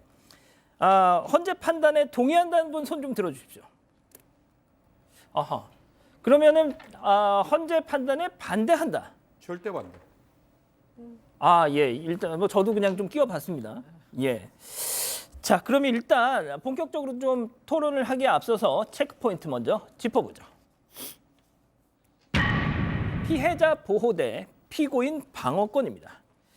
자, 승 의원님, 헌재 판단에 반대한 이유 좀 설명해 주시죠. 당연히 반대 신문권이라는 건 중요해요. 우리가 참고인이라도 옛날에는 참고인 진술조사라는 걸 이걸 하나 법정에 딱 제출하면 그냥 그걸로 증거 능력이 인정되는데 지금은 이 참고인을 불러가지고 반대 신문권을 행사해야 된다. 이게 대법원 판례였어요. 그러니까 우리 판례에서 진실을 확인하기 위해서 반대 신문권이라는 건 필요한데 모르겠습니다. 헌법재판소 판사님들이 성폭력 사건을 굉장히 많이 다루셨을 건데 저도 1년에 한 100건, 한 200건 이상 성폭력 상담의 성폭력 사건을 저희들은 기록으로 보는 그 자체만 연구하는 사람인데 제가 딱 한 가지만 말씀드릴게요. 성폭력 범죄가 가정 내에서 일어난 아버지에 의한 가족 내의 성폭행이면 이 법정에서 그 딸이 나와서 아버지가 말하는 말에 대한 반대 신문권에 답변을 해야 되는데 이게 가능할까요? 이게 사건 하나의 중당성도 필요하지만 사건 전체를 한번 열어놓고 보세요. 6살, 5살 되는 아이들이 법정에 나오는 것 자체가 공포일 건데 거기 나와서 무슨 이야기를 할 거냐고요. 자, 소장님께서 저는 이거에 대해서 헌재 판단에 동의한 게 좀 전 개인적으로 조금 놀랐거든요. 네, 예. 다들 의아하실 것 같아요. 왜냐하면은 피해자인데 법정에 나오면 그 심적인 고통이 2배, 3배가 되고 그 2차 피해를 당하는 건데 피해자의 마음을 누구보다 공감해야 되는 심리상담 패널이 어떻게 그 헌재 재판에 동의할 수가 있느냐. 근데 저는 그 피해자가 법정 자체에 나오는 걸 동의하지는 않습니다. 그거는 2차 피해가 될 수 있고 너무 극한 심리적인 고통을 줄 수 있다고 생각하는데 지금 헌법재판장께서 그걸 낭독하면서 뭐라고 했냐면 그 피고인의 권리도 방어권도 행사할 수 있으면서 다른 피해자를 보호할 수 있는 조화로운 방법들이 있다고 생각한다라고 얘기를 했어요. 근데 그 조화로운 방법 중에 몇 가지가 이제 사례로 들어졌는데 예를 들어서 판사가 수사기관으로 가서 피해자를 만나는 방법이라던가 혹은 피해자와 가해자가 직면 대면하지 못하도록 중개장치를 사용한다던가 이런 것들이 조화로운 방법이 강구될 수 있다라고 얘기했기 때문에 저는 그것을 전제 조건으로 해서 동의를 했고요. 예전에 제가 상담을 한 사람 중에서 또 굉장히 억울하게 누명을 쓸 뻔했던 분도 있었어요. 근데 그분도 굉장히 괴롭기는 하더라고요. 나중에 무죄가 됐거든요. 그렇기 때문에 누군가를 성폭행을 저질렀거나 이런 사람들은 엄벌에 처해야 하는데 그 죄가 선고받기 전까지는 무죄의 가능성도 두어야 되기 때문에 그들의 방어권도 저는 인정을 할 필요는 있다라는 취지에서 말씀을 드렸습니다. 자, 그럼 양 변호사님 입장도 좀 들어봐야 되겠네요. 지금 박 수장님이 잘 정리를 해주셨는데요. 이거 오해하시면 안 되는 게 법정에 불러다 놓고 뭐 공방하듯이 그 자리에서 아이가 그대로 거기서 다투겠다 이렇게 하자는 거 아니에요. 그러니까 법정 내 중개장치가 뭐냐면 판사 있고 그다음에 다른 변호인이 있고 그다음에 피고인은 빠질 경우가 더 많을 거고요. 그 얘기를 했던 것들이 맞는지 같은 것들을 이 다 별도의 방에서 보호자가 옆에서 동석한 상태에서 1대1로 보는 겁니다. 아까 얘기했던 것처럼 승현이 얘기했던 것처럼 가해자로 지목된 가족이 보는 앞에서 얘기하자는 거 절대 아니, 아니에요. 그게 아니고 이 상황 자체가 가해자가 아버지 있는 앞에 있는 자리에서 거잖아요. 아버지 앞에 없다니까요? 아니 왜 아버지가 보고 있다니까 시키세요? 아버지가 반드시 문건 행사할 거 아버지가 아니에요. 없어요. 아니 왜 가해자가 피해자는 반드시 문건은 그렇게 갈 거 아니에요. 변호인이 없어요. 아니 변호인이 있다고. 승현님 법정 절차를 왜곡시키지 마세요. 아니 정말 이건 절차가 아니에요. 그런 영상 녹화 장치가 아니, 없을 수도 있잖아요. 영상 녹화 장치를 도입을 해서 아니 변호사가 없는 장소에서는 진행한다고요. 어떻게 할 것이냐고요. 아버지는 빠진다니까요? 아니 그 아버지의 그거는 있는 거짓말이에요, 변호인이 승현님. 그 얘기를 물을 그렇게 거 아니에요. 얘기하시면 안 돼요. 아이한테. 일단 그건 아니에요. 예. 제 말을 끝까지 들으세요. 변호인이 미리 신문 우리 일반적으로 질문지를 만듭니다. 그리고 판사의 허가를 받아요. 그리고 법정에서 중개장치를 통해서 지금 보시는 것처럼 영상을 통해서 중개할 수 있는 방법도 있고 아까 좀 전에 박 수장이 얘기한 것처럼 가사할 수 있는 방법도 있고요. 그리고 무엇보다 한두 사람의 무죄가 아예 없느냐면 무죄가 나옵니다. 실제로 무죄가 나와요. 그리고 미성년자에 대한 성범죄에 대해서는 여러 가지 다른 장치들도 만들어지고 있어요. 지금 얼마 전에 대표적으로 16세 미만이면 동의를 해도 무조건 처벌하는 걸 바뀌었어요. 그리고 미성년자 같은 경우에는 공소시효도 진행하지 않아요. 그래서 이거 하나만 놓고 지금의 법정에 그대로 아이를 불러낸다고 착각하시면 안 돼요. 예. 자, 일단 뭐 본의 아니게 좀 상당히 토론이 격하게 진행이 됐는데 승현님도 뭐 앞서 하고 싶으셨던 말씀 계속 이어서 좀 해주시죠. 이게 뭐 영상 녹화 장치가 되어 있고 영상 녹화 장치에 분명히 신뢰 관계자가 동석할 것이고 국선 변호인 동석할 것이고 그다음 관계자들이 동석해서 심리 상담사까지 동석을 해서 있는 상황이지만 그 아이가 6살, 7살 됐는 아이가 아버지로부터 성폭행을 당했을 때 그 장소에서 별도의 장소에서 그 장소에 있다 할지라도 뭐 양 변호사님 말씀대로 변호인이 그 말을 물어보겠죠. 물어서 너희 그날 어떻게 아버지가 어떠한 행동을 했느냐고 묻는 과정에 그 아이의 진술에 오염이 과연 없을 수 있을까? 그리고 이러한 영상 녹화 시설이 없는 장소 같은 경우에는 양 변호사님 말씀 주신 바와 같이 이 법조항이 아예 위헌으로 판단되었기 때문에 적어도 나올 수밖에 없는 상황. 우리나라의 법원이 모든 장소가 다 영상 녹화가 되어 있지 않으면 아마 차단막을 치고 별도의 어떤 비공개 재판을 할 거예요. 그럼에도 불구하고 저희 같은 입장에 제가 갖고 있는 입장은 그 아이가 과연 진술하는 것 자체가 정말 무섭지 않을까. 그 무서운 상태에서 그걸 제대로 잘 만들어 놓은 영상 녹화물 자체를 만약에 문제가 있다고 생각하면 헌법 불합치를 통해서 효과가 유지된 상황에서 그 법원이 어떻게 그걸 합리적으로 판단할지에 대한 고민을 시켰어야 되는데 그냥 헌법재판소가 그냥 이거 위헌 이러면 이제는 그 6살짜리 아이도 적어도 영상 녹화 현장에서 나와서 이야기를 할 수밖에 없는 상황. 저는 양 변호사님 말씀에 뭐 토를 다는 게 아니라 헌법재판소가 헌법 불합치를 할 수 있음에도 불구하고 왜 이렇게 극단적인 위헌 판결을 했을까? 그 아이들의 마음을 한 번이라도 생각해 볼 수 있을까? 이거는 분명히 소수 의견에도 명확하게 나오는 부분이라서 이런 부분들이 좀 고려되었으면 하는 마음이고 아까 양 변호사님한테 큰 소리 내는 건 정말 다시 한번 시청자 여러분 앞에서 죄송하다는 말씀드리겠습니다. 잠깐만요. 제가 어떤 분이 저를 지금 막 책망하고 계십니다. 야, 너 싸움 구경 재미나냐? 왜 안 말려? 막 이러시는데. 우리 승현님이 이제 싸우신 거 아니에요. 좋은 취지로 말씀하신 건 알겠는데 지금 말씀하신 우려들이 있는 거를 법원이 그대로 지속하지는 않아요. 그러니까 안전장치가 없다 그래서 여기 영상장치가 우리는 없으니까 그냥 비대면으로 칸막이 해놓고라도 위험하지만 하겠다 이렇게 진행하지는 않는다고요. 그리고 뭐가 있냐면 사실 입장이라는 게 있잖아요. 그러니까 수사를 하고 이 사람에 대해서 유죄로 단죄를 해야 되는 쪽의 입장은 반드시 그쪽으로 생각을 할 수밖에 없어요. 그러니까 그 사람들이 나쁜 의도가 아니라 입장이 갈리는 게 두 개가 마주쳐야 되는 거잖아요. 그게 재판의 기본인데 아예 지금 그 말을 안 들어보겠다라는 거죠. 예. 아까 박수영 사례처럼 한 사람이라도 그렇게 억울한 사람이 나와버리면 그 사람의 인생은 누가 책임질 거예요. 자, 알겠습니다. 뭐 아이고 또 크리스마스 날 또 이렇게 본의 아닌 게 격한 모습을 또 보여.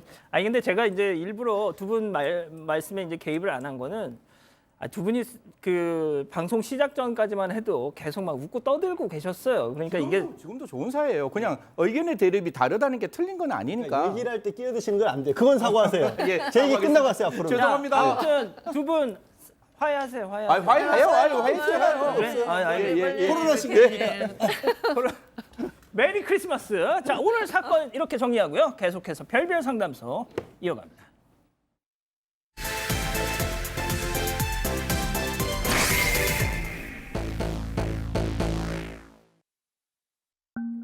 퇴직 후 고향으로 내려가 여유로운 노후를 꿈꾼 김 씨. 어린 시절을 보낸 고향을 찾아 과수원으로 쓸 수 있는 토지를 매입했습니다. 그런데 집을 짓고 과일나무를 심기 좋은 명당 자리에는 이미 다른 주인이 자리 잡고 있었는데요. 바로 직전 주인의 가족 묘지였습니다. 1년 안에 묘지를 이장할 거라는 부동산 중개인의 설명을 믿고 크게 문제 삼진 않았습니다. 그렇게 10년, 퇴직을 몇 개월 앞두고 다시 찾은 그 자리에는 여전히 묘지가 자리 잡고 있었습니다. 작은 시골 마을, 집성촌인 탓에 이장 얘기를 꺼내는 것도 쉽지 않은데요. 게다가 묘지 주인과 연락도 힘든 상황입니다. 묘지 주인이 스스로 이장을 하지 않는다면 김 씨는 어떻게 해야 할까요? 자, 오늘 소개된 사연은 한 언론에 나온 사례를 저희가 좀 각색했습니다. 자, 이수진 기자, 이 토지 매매 계약 전에 그 자리에 그 묘지가 있었다는 거 알고 있었다면서요. 그러면은 이 계약서에 이장과 관련된 그런 내용 뭐 좀 썼어야 되는 거 아니에요? 네, 쓰진 않았다고 합니다. 그 이유가 있는데요. 집성촌이기도 하고 또 아하. 이전 땅 주인도 또 부동산 중개인도 먼 친척벌이었다고 합니다. 게다가 당장 사용할 땅이 아니었기 때문에 급하지가 않았던 거죠. 그런데 10년이 지나도록 묘지 이장은 소식도 없고 김 씨는 계획했던 노후 생활을 시작할 수도 없게 된 겁니다. 이 난감한 상황 해결해 주시죠. 알겠습니다. 자, 우리 지금 너무 이게 두 분 싸우고 나서 이게 채팅창 올라가는 게 너무 빨라가지고 제가 막 속도를 못 맞추고 있는데 제가 언뜻 본 게 하나 있어요. 양 변호사님하고 승 의원님 두 분 중에 누가 더 나이 많냐고. 똑같아요. 아이, 똑같아요. 그건 거의 비슷비슷해요. 동갑인데, 거의 그걸 동갑인데. 가지고 지금 아니라니까. 왜 그런 걸 또 꺼내 들어요? 나 왜 이렇게 약 올리고 싶지 마. 아니 참 오늘 성격 이상하시네. 친하다니까. 제가 동생 할래요. 예, 알겠습니다. 알겠습니다. 동생 하세요. 자, 백 기자, 이 다시 본론으로 돌아와서 최근 퇴직 후에 이제 전원 생활을 하기 위해서 뭐 이런 준비하시는 분들 많이 계시잖아요. 오늘 사연자 역시도 약간 그런 것 같아요. 네, 오늘 사연자인 김 씨도 역시 퇴직 후에 좀 전원 생활을 꿈꿨다고 합니다. 특히 자기가 어린 시절을 보냈던 이 고향 마을 과수원으로 유명해서 다시 돌아가서 여기서 농사를 지으면서 살고 싶었다고 하는데요. 워낙 오지 마을이라서 넓은 땅을 매입했는데 그렇게 비싸지는 않게 잘 구입했었다고 합니다. 승 의원님, 이 묘지가 좀 많았나요? 그러니까 이 땅이 꽤 넓었다면서 이 묘지가 있다는 사실을 어떻게 알았을까요? 그러니까 사실 뭐 이 부분에 대해서 이제 먼 친척으로부터 그 땅 가족의 묘지가 있다는 사실은 조금 알고 있었는가 봐요. 그런데 그 부분에 대한 정확한 이제 확인은 없는 상태에서 이제 묘지를 사게 되는데 저희들이 앞으로 이야기를 하겠지만 묘지 있는 땅에서 그 묘지의 매매권을 소유를 취득했다 할지라도 그 묘지를 함부로 이장할 수 없는 그런 어떤 분묘 기지권이라는 게 만들어져 있어서 그 부분 때문에 앞으로 많은 문제가 발생할 수 있을 것이라고 생각하겠습니다. 자, 만약 계약서에 올해 안에 이장한다, 만약 이런 조건을 달았다면 계약 불이행을 이유로 해서 예를 들어서 이제 뭐 계약을 해지한다거나 그런 방법이 좀 가능할 것도 같습니다. 여기에서 실제로 계약의 목적을 달성하는데 저 부분들이 있어서 아니 나는 정말 뭐 어느 정도 그 농사를 지내가 집을 지어야 되는데 저 묘지들 때문에 못하고 있다라는 정도의 수준이 된다라면 예. 아마 해제하는 것도 충분히 가능하지 않을까. 아, 그렇군요. 강제 집행까지는 제가 조금 어렵지 않을까 싶기도 하고요. 예. 그렇군요. 자, 그런데 뭐 생각보다 직장 생활을 더 오래 했었던 모양이에요. 10년 정도 이렇게 시간이 지났던 거 보면. 네, 그렇습니다. 이제 막상 이렇게 귀농을 할까라고 생각을 했더니 회사 사정이 좋아진 거예요. 그래서 이제 아하. 명예퇴직 얘기도 싹 들어가고 그래서 안정적으로 10년 정도를 더 회사를 다녔고 또 퇴직금도 더 많이 다 받았다고 합니다. 그러니까 이제 예. 지금부터 정말 귀농을 하면 더 경제적으로도 여유 있고 집도 더 멋지게 지어서 살 수가 있는 거죠. 그래서 그 생각을 하고 농업지원센터에 가서 과수원을 어떻게 운영할 것인가 그런 이제 교육도 잘 받았다고 합니다. 자, 여기까지는 참 분위기 좋았는데 덜커덕 묘지가 아직 이장 않고 남아 있었다는 거 어떻게 알게 된 거죠? 본격적으로 이제 집을 지으러 가보니까 방치된 것 같은 묘지들이 몇 군데 보였다는 거예요. 그래서 이 전 주인을 수소문을 해서 찾아서 이장 계획을 물어봤는데 구체적인 답변 받지 못했습니다. 아, 이게 그 소장님 먼 친척벌, 그러니까 완전 남남이라면 진짜 딱 그 얼굴에 뭘 깔고 이렇게 강하게 얘기할 수 있겠지만 또 이게 먼 친척 사이다 보니까 네. 만약에 이거 그냥 또 강하게 또 막 요구하고 이러면 네. 그 지역 사회에서 또 저런 자자 뭐 약간 좀 그렇잖아요. 네, 그렇죠. 그러니까 먼 친척이라는 것도 있고 또 이게 뭐예요? 그 먼 친척 우리 조상의 묘지를 그러니까, 파서 다른 데로 옮겨달라는 그러니까. 얘기니까 이게 정말 동촉할 수가 없고 알아서 좀 잘해주길 바라는데 이 족촉할 수가 없었던 것 같습니다. 지금 혜정님이 앞서 그것 때문에 너무 웃겨가지고 집중이 안 된다고 내용에 집중해 주십시오. 자, 승현님 그러면은 이 묘지를 그러니까 묘지 있는 부분을 이렇게 싹 피해서 과수원을 만드는 방법도 있잖아요. 사실 이게 이제 조금 집중을 하기 위해서 제가 다른 이야기 완전히 다른 거 돌릴게요. 외국에 가면 묘지 근처에 있는 집이 제일 비싸다는 거 아시죠? 진짜요? 예. 예. 그러니까 묘지가 있으면 묘지 옆이 다 조용하다 그래가지고 그쪽에 집값이 제가 살던 또 다른 동네는 모르겠는데 제가 어디 살던 사셨는데요? 워싱턴 DC 쪽에 맥클린 쪽에 살았는데 좋은 데 사셨네. 예. 그쪽엔 그렇더라고. 그래서 좀 깜짝 놀랐어요. 야, 무서운 거 아니야? 뭐 이렇게 생각을 했는데 그런데 지금 우리나라 입장에서는 묘지가 있으면 아무래도 무섭잖아요. 그래서 과수원은 매일 들락날락 해야 되는 장소인데 들락날락하는 장소에 묘지가 있다는 거는 무서울 수도 있으니 그걸 피해서 과수원하기는 어렵지 않았을까 그렇게 생각합니다. 자, 방금 그 승현님 말씀에 우리 양 변호사님 또 고개를 갸우뚱하셨어요. 아니 저도 이게 2라운드 가는 겁니까 이거? 뭐 이걸로 2라운드 갈 만한 건 아니고 그만큼 알지는 못하는데 예. 저도 한 1년 정도 미국 생활을 했는데 그러셨어요? 처음 듣는 얘기라서 너무 당황해서 저게 맞는 얘기일까라는 생각이 일단 들었고 제가 봤을 때 묘지의 가장 특이한 경우는 지금 백 기자 지금 막 터키에 들렸어요. 너무 현대 웃겨서. 터키 말고요. 과거의 터키 같은 경우에는 집에 마당에 묘를 쓰더라고요. 아, 안마당에. 진짜요? 아니, 예전에 과거에 이스탄불 같은 이슬람 문화권에서는 그런 경우도 있었다고 하는데 우리도 생각해 보면 사실 이제 예전에는 논밭에 집 가까이 모시는 분들도 있었어요. 맞습니다. 우리도 그런 예. 그러니까 묘지를 그렇게 어렵게 생각하지 않았을 때도 있는데 일단은 지금 이 상황 같은 경우는 이제 분묘기지권이라는 게 맞습니다. 있어요. 그게 뭐냐면 20년 전에는 그걸 깰 수가 있는데 20년 동안 묘를 쓴 거를 그냥 두었다라면 그때부터는 마치 이게 전세권을 이게 임대차도 아니에요. 예. 법적인 전세권처럼 소유권처럼 그 땅을 쓸 수가 있는 거예요. 게다가 이게 시간도 정해진 게 아니고요. 이 자손들이 그 묘지를 관리하는 한 계속해서 이걸 둘 수밖에 없어요. 용인할 수밖에 없어요. 근데 이게 이제 우리나라도 인구가 늘어가고 뭐 도시로 사람들이 이주하고 이러는 과정에서 그럼 지방에 어떻게 묘를 써놓고 그 묘지 함부로 어떻게 할 수도 없는 상황이 이어지면 안 되기 때문에 법을 바꿔서 2000년 이전에 그런 일이 벌어진 경우에는 분묘기지권이 있지만 그 이후부터는 묘를 함부로 쓰면 분묘기지권 주지 않습니다. 알겠습니다. 그러면은 지금부터 좀 본격적으로 좀 얘기를 해보죠. 묘지 주인의 허락이 반드시 필요하다는 건데 이장을 하려면요. 자, 이쯤에서 별별 상담소 오늘의 궁금증 짚어보죠. 자, 땅은 팔았는데 묘지는 안 옮긴다. 해결 방법이 있습니까, 변호사님? 사실 이것도 완벽한 해결 방법은 아니고요. 그나마 법원의 판례로 사용료는 받을 수가 있다라고 합니다. 근데 그 사용료라는 것도 뭐 갑작스럽게 굉장히 많이 받을 수 있는 것도 아니고요. 예를 들어서 이런 거예요. 저 땅 뭐 분묘 안 옮기려면 1년에 1억씩 내 이렇게 못 해요. 일반적인 그 사용료 정도 수준의 사용료를 청구할 수가 있는 거고 그리고 그것도 뭐 지난 10년 동안 썼으니까 한꺼번에 그동안 그 사용료 내 이것도 안 되고요. 그 요구를 한 시점부터만 청구가 가능한 건데 이게 완벽한 허락이라고 보기는 그러니까 상황 해결이라고 보기는 어렵지만 최소한 그 정도의 어떻게 보면 융통성이랄까 그 보상은 어느 정도 법적인 가능성이 생긴 겁니다. 예. 그러니까 지금은 그래도 이렇게 뭐 사용료라도 받을 수 있도록 바뀌었으니 망정이지. 그 승 의원님, 이 분묘 기지권이라는 게 관습법상 인정되는 권리인데, 그러니까 진짜 이 많은 분들이 그러세요.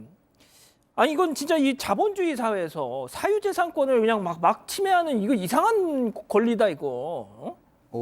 자본주의에 대한 캐피탈리즘에서 당연히 내가 소유권을 취득했는데 그 위에 있는 묘지가 당연히 내가 다른 장소로 이장시킬 수 있는 것도 아니냐 이렇게 주장할 수 있지만 고래로부터 우리가 가지고 있는 전통의 관습이라는 게 그 묘에 대한 기본적인 존중의 의미가 존재를 하는 것이고 그렇기 때문에 앵커께서 말씀 잘 주셨다시피 관습법상 우리가 옛날 고래로부터 내려왔던 그 풍습상 그 묘에 대한 기지권을 인정하겠다라는 거거든요. 그런데 사실 그 묘가 제대로 관리 안 되는 부분들이 있을 수 있잖아요. 그래서 이게 무연고의 묘가 되면 그 경우에는 이 묘를 이제 그 이장을 시킬 수 있는데 이 부분이 굉장히 좀 엄격하게 되어 있습니다. 현장 답사를 통해서 정확한 위치를 파악해야 된다. 두 번째, 일간지와 관계기관의 홈페이지에 내용을 신고하고 1차와 2차의 공고를 해야 되고 공고기간이 끝나도 연고자가 나오지 않아야 되고 그래서 개장 신고를 하면 개장 허가가 나오면 분묘를 개장하고 개장하고 난 다음에도 유골이 있을 거잖아요. 예. 그 유골은 봉인당에 5년에서 10년 동안 안치해야 된다. 결국 그 조상에 대한 존중심을 계속 가져야 한다. 다만 분묘는 옮길 수 있다. 무연고에 한해서 그렇습니다. 자, 양 변호사님 마지막으로 좀 정리를 해주시죠. 어찌 됐든 간에 당장 그 토지에 내 땅에 집을 짓고 과수원을 만들 수 없는 상황인데 야 이거 진짜 좀 억울할 것 같은데요. 이거. 근데 이게 본인으로서 사실 할 말은 없어요. 왜요? 이게 소유권을 취득하는 과정에서 본인이 이의 제기를 하지 않고 사버린 거잖아요. 거기서부터 이미 틀어진 거예요. 그래서 땅을 사거나 어떤 일을 하시거나 현장을 확인하고 이런 것들이 반드시 필요하다는 게 사실 여기서 이미 드러난 겁니다. 그렇군요. 알겠습니다. 자, 별별 상담소 이렇게 정리하고요. 사건 상황실 이어갑니다. 사건 현장 이어갑니다.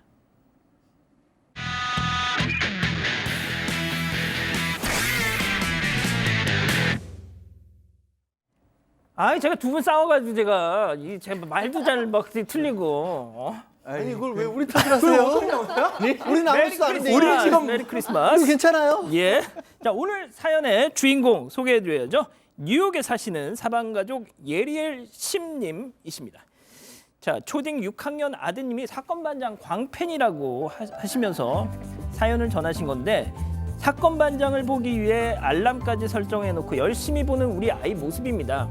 아이가 사연 나오게 해달라고 해서 제가 인스타에 올렸었는데 그때 소개가 안 돼서 실망이 무척 컸었거든요. 그런데 알고 봤더니 제 계정은 친구들한테만 공개돼 있었다는 걸 깜빡했던 거예요. 요즘도 매일 학교 가는 차 안에서 열심히 사건 반장 보는 저희 아이 소개해 주시면 큰 크리스마스 선물이 될 것 같습니다. 꼭 부탁드립니다 하셨습니다. 올해 아드님 크리스마스 선물은 이걸로 그냥 퉁치셔도 될 것 같아요. 그럴 것 같아요. 예, 알겠습니다. 감사드리고요. 자, 오늘 나 오늘 왜 이러니 진짜. 두 분 때문이라니까 진짜. 맨 처음 그 크리스마스 뿌릴 때부터 불안했어요. 그런가요? 오늘 이상했어. 죄송합니다. 자, 오늘 찾아갈 첫 번째 현장 스리랑카로 가보시죠. 뭐 사람이 매달려 있네요. 네, 한 남성이 공중에 둥둥 떠 있습니다. 맨손으로 밧줄을 잡고 있는데 어찌된 일인지 계속해서 하늘 높이 올라가고 있습니다. 저 남성 지인들과 함께 연을 날리다가 갑자기 돌풍에 휩쓸리면서 공중에 떠올랐다고 하는데 바람이 계속 부니까 저렇게 연과 연결된 밧줄에 세상에. 매달려서 계속 올라가고 있는 겁니다. 지금 어디까지 가는 거예요 지금? 남성은 이날 지상에 12m까지 터올랐다고 합니다. 어디요? 12m요. 12m. 네, 지상부터 12m 정도요. 연을 잇는 밧줄을 잡고 있던 지인들도 너무너무 놀랐다고 합니다. 한동안 공중에 매달린 채 발버둥 치던 남성. 지상에 가까워졌을 때 잡고 있던 밧줄을 놓고 모래사장으로 떨어집니다. 떨어졌어요? 아니 아직 잡고 있습니다. 지금 조금씩 내려오고 있습니다. 네. 모래사장으로 지금 떨어졌고 모래사장. 추락하자마자 너무너무 고통스러워했다고 합니다. 이후 병원으로 옮겨져서 치료를 받았지만 큰 부상은 없는 걸로 알려졌습니다. 남성은 현지 언론과의 인터뷰에서 사람들이 연줄을 놓은 걸 알지 못해서 공중에 떠올랐다면서 공중에 떠 있을 때 밑을 보지 않았고 손이 저려서 밧줄을 놓았다고 말했습니다. 연날리기를 할 때 이런 사고가 일어날 수 있으니 조심하셔야겠습니다. 이게 지난 제가 대만에서도 이런 비슷한 사고가 있었거든요. 조심하셔야 됩니다. 자, 다음 현장 스페인으로 가보시죠. 크리스마스 트리. 좋습니다. 네, 스페인 미슬라타 지역의 한 광장입니다. 흰색 조명을 밝게 켠 대형 크리스마스 트리가 세워져 있습니다. 그런데 트리를 자세히 보니까 한 남성이 트리 위에 있습니다. 뭐 하고 있는 거죠? 저 남성 지금 트리를 타고 흔드네. 올라간 것 같은데 마구 흔들고 있습니다. 트리 아래서 누군가가 이 모습을 휴대전화로 촬영하고 있는데 남성은 아랑곳하지 않고 트리를 흔들어대고 있고 그 충격으로 트리가 이리저리 흔들리고 있습니다. 뭔가 분이 풀리지 않는 모양인데요. 남성이 더 높이 올라가서 트리 조명을 발로 밟고요. 또 이번에는 트리 조명을 손으로 뜯어내기까지 합니다. 트리 조명을 뜯어내자 잠시 후에 조명이 완전히 꺼져버린다고 합니다. 왠지 저 사람 심정이 조금 이해가 가는 것 같습니다, 저는. 지금 뜯어내고 있네요. 예. 네, 지금 계속 결국에는 꺼졌어. 꺼져버렸습니다. 예. 트리 조명을 꺼버린 남성, 마치 목적을 달성했다는 듯이 조심스럽게 트리 위에서 내려오다가 그만 땅으로 떨어지고 맙니다. 이 모습을 본 행인들이 곧바로 경찰에 신고했고 경찰이 도착할 때까지 남성을 붙잡고 있었다고 합니다. 범행 동기에 대해서는 아직 알려지지 않았는데 저 남성 아마도 우리 양 반장님처럼 크리스마스가 싫어서 트리 조명을 꺼버린 건 아닐까 의심이 듭니다. 결국 남성은 경찰에 체포됐고 조명 파손에 대한 피해 보상을 하게 됐습니다. 소장님, 저 남성의 범행 동기 좀 어떻게 분석하십니까? 사실 우리 백 기자님이 통찰이 너무 놀랍네요. 오늘 사건이 다 우리 양 반장님이 크리스마스를 싫어해서 일어나는 무의식적 표출에 우리가 희생자가 되고 있는 거군요. 네. 네. 그렇군요. 알겠습니다. 자, 다음은 핀란드로 가보실까요? 예. 이건 또 뭘까요? 지금 흰색 승용차에 다이너마이트를 수십 개를 붙인 겁니다. 그리고 카운트다운에 맞춰 알파 스위치를 누르자 굉음과 함께 차량이 폭발하는데 저거 테슬라 승용차입니다. 거대한 불꽃이 피어오르고 자동차 파편이 사방으로 튀어오르는데요. 핀란드에 사는 한 남성, 자신의 2013년형 테슬라 차량을 스스로 폭파한 겁니다. 자기 차를 왜요? 크리스마스가 싫어서는 아니고요. 자기 차량에서 이상을 발견하고 서비스 센터에 맡겼는데 배터리 셀을 전부 교체한다는 답변을 들었다고 합니다. 이 테슬라는 8년 혹은 주행거리 24만 킬로미터까지 배터리 보증을 진행하고 있는데 해당 차량 배터리 셀 교체 비용이 약 2만 유로, 우리 돈으로 2,600만 원 가량이랍니다. 이게 워낙 비싸니까 이럴 바엔 차를 폭파시키는 게 더 낫다 그렇게 생각했다고 합니다. 그래서 폭발을 전문으로 하는 유튜버를 찾아가 자신의 차량을 폭파해 줄 것을 의뢰했고 차에 보시는 것처럼 다이나마이트 30kg을 부착해 폭파해버린 겁니다. 근데 아까 이 차주 얼굴 잠깐 나왔을 때 막 주먹 인사하면서 되게 좋아하던데요. 그러니까 차량 잔해가 저렇게 날아가는 좋아한다, 지금. 저렇게 환하게 웃고 있는데 도대체 어떤 심경이길래 저렇게 웃었는지 이 얘기를 한번 들어보죠. 예. Ikinä iloinnut ja nauttinut Teslan puikoissa yhtä paljon kuin nyt? En. Tää oli iso, mitä on nauttinut Teslasta. Ja nyt on vielä se hyvä, että näillä näkymin maailman ensimmäinen, joka räjäyttää sen, niin pääsee siinäkin vähän historiaan. 네, 저 남성 차량을 폐차하지 않고 굳이 폭파한 이유에 대해 전기차 운행이 얼마나 많은 비용이 드는지 세상에 알리고 싶었다라고 말했습니다. 승 의원님, 전기차 오히려 돈을 아끼려고 전기차를 선택하는 거 아닌가요? 그러니까 그게 제일 큰 고민인 것 같아요. 그러니까 전기차를 살 때 초기 비용에서는 굉장히 이렇게 지원금도 많이 받잖아요. 예. 운행 당시에는 그렇게 크게 비용도 많이 안 들어요. 휘발유에 비하면. 그렇죠. 그런데 방금 같이 그 배터리가 일반 내연기관보다는 분명히 짧을 수밖에 없잖아요.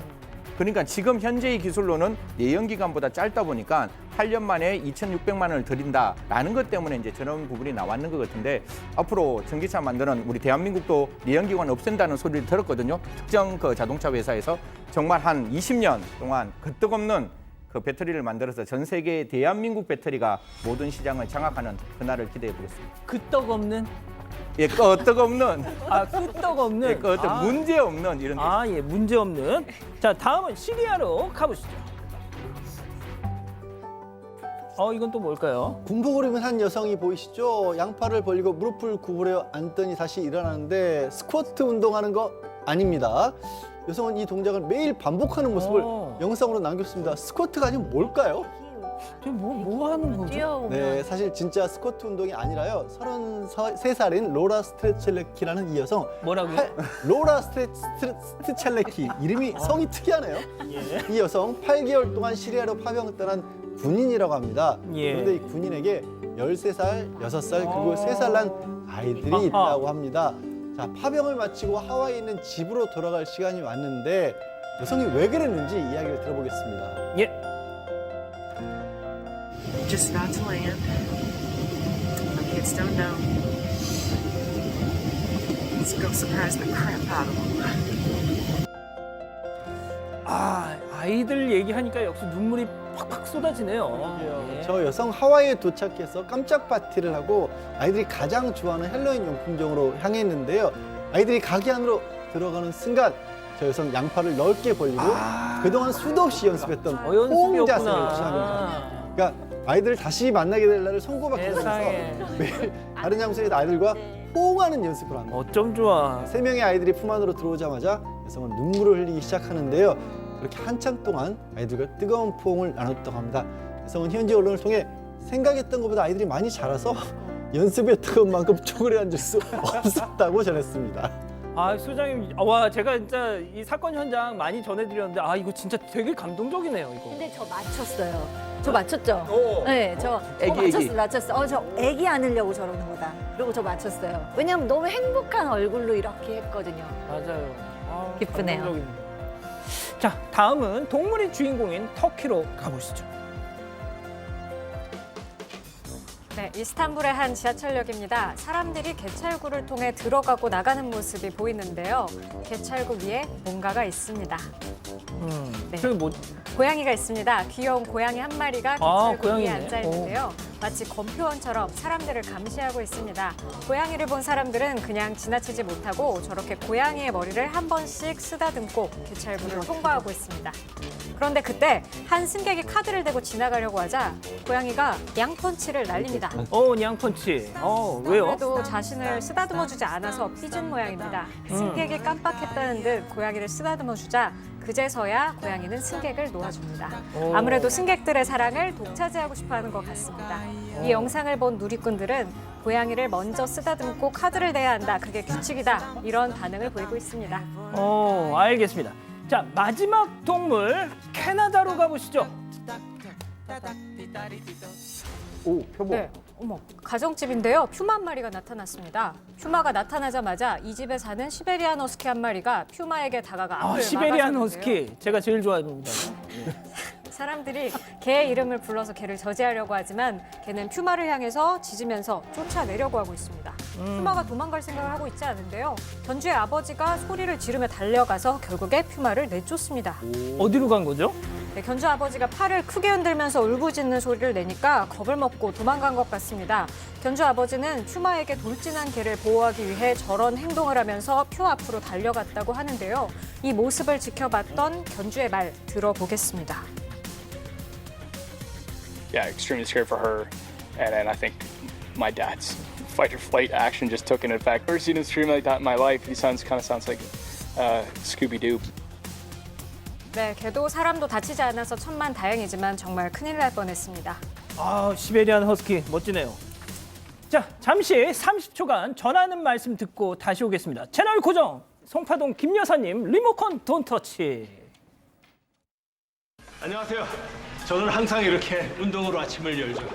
그게 바로 제 젊음에 모르는 거예요. 나이를 눈으로? 눈노화엔 아이클리어 루테인 지아잔틴으로 황반물질을 채우다. 눈 나이 먹지 말고 아이클리어 먹자. 특별한 백신 프로젝트를 시작합니다. 숨을 편히 쉬세요. 공기 중 바이러스가 당신을 공격하기 전에 바이러스 99.99% 살균. 공기에 백신을. 세스코 바이러스 선제 공격 풀 라인업. 짠! 예.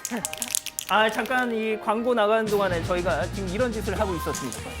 자, 우리 가족 여러분, 크리스마스 어떻게 준비하고 계십니까? 지난해 크리스마스 때 했던 클로징이 생각나는데 승현님 잠깐 앉아 계시고요. 왜 안 되지? 내년 크리스마스엔 기분 실컷 내시죠. 제가 그랬었거든요. 그런데 올해도 또 이 모양입니다. 민경아 좀 조용히 해줄래? 네, 케이크라도 하나 사셔서 가족들끼리 오붓하게 즐겨보셨으면 싶네요. 저희는 다음 주 월요일에도 별이 3개 오후 3시에 다시 옵니다. 메리 크리스마스, 해피 크리스마스! 이거 이상해. 이거